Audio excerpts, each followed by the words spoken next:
Okay, so we're going to dive into a pretty profound and, a very sensitive question. It's all based on a specific spiritual teaching, and it really gets to the heart of what we believe about life, death, and what happens next. So let's explore this. Most of us grew up with a pretty simple idea of the afterlife, right? It's basically a choice. You go to heaven or you go to hell. But what if that's not the whole story? What if that simple two-option system doesn't really cover everything? Well, the teaching we're looking at today says it absolutely doesn't. In fact, for those who take their own life, this teaching says their fate is something else entirely. It's not heaven and it's not hell. It's a third possibility, a totally separate path that really challenges our usual ideas about a spirit's journey after they pass on. All right, so first up, the general rule for spirits. Let's get into the foundational principle here. This teaching lays out what it calls the standard or general rule for what happens to the spirit in this specific situation. And here's the first and maybe most crucial point. The path to the heavenly realm is, as a general rule, blocked. It's just not an option. The teaching explains that because a person didn't complete their given mission in life, their spirit just, it can't move on to that next stage. So the next section, a place that's neither heaven nor hell. Now, you're probably thinking, okay, if they don't go to the heavenly realm, the only other option is hell, right?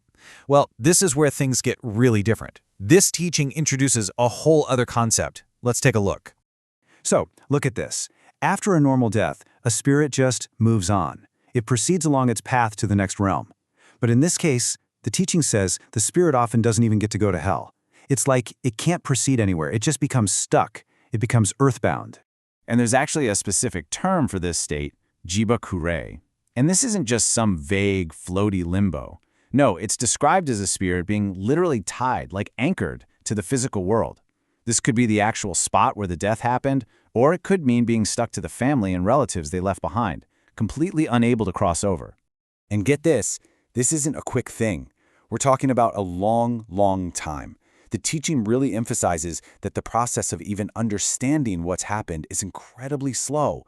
I mean, even in the best case scenarios, we're talking several years, just for the spirit to start to figure out its new reality. Okay, but like a lot of spiritual teachings, this isn't a hard and fast 100% rule. There are exceptions. So let's talk about the people who are exceptions to this rule, because the source is very clear about this. Right, so becoming an earthbound spirit, a jibakure, it's not inevitable. It doesn't happen to everyone in this situation. The teaching is super clear that for some people, depending on the kind of life they lived, their path ends up being totally different. And to make the point, the teaching actually gives us some specific examples. It names two famous Japanese writers, Teiko Arishima and Yasunari Kawabata. It says that for them, even with how their lives ended, they were exceptions to the rule. They didn't become earthbound. So of course the big question is, why? What made them so different? So here's the answer.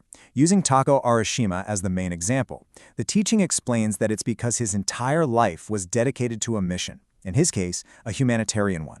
That life's work, that bigger purpose, essentially outweighed his final act. And because of that, his spirit was able to return to the heavenly realm, what this teaching calls the bodhisattva realm. This brings us to a really important question, right?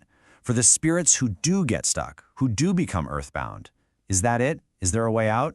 Well, yes. The source lays out two possible paths to what it calls awakening or liberation. Okay, so here are the two ways. The first path is all internal. It's the slow, hard road of self-realization. Over all those years, the spirit eventually, finally, starts to understand the rules of the afterlife and realizes the mistake it made. The second path is external.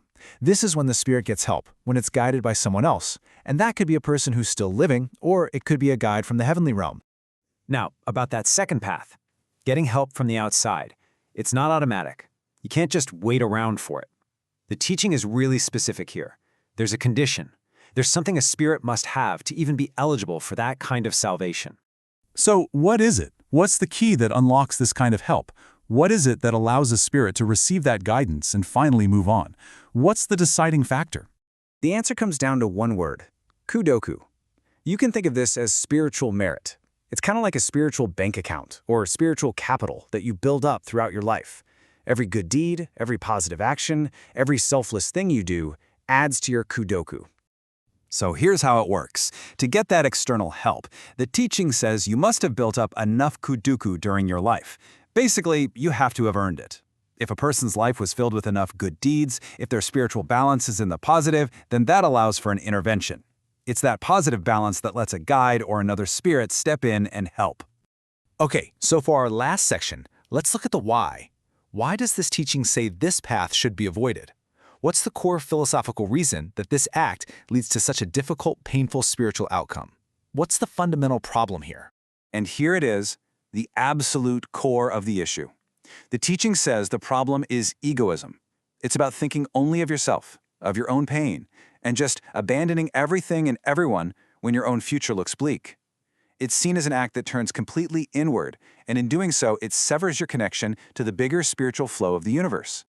Now, it's really important to get this part right.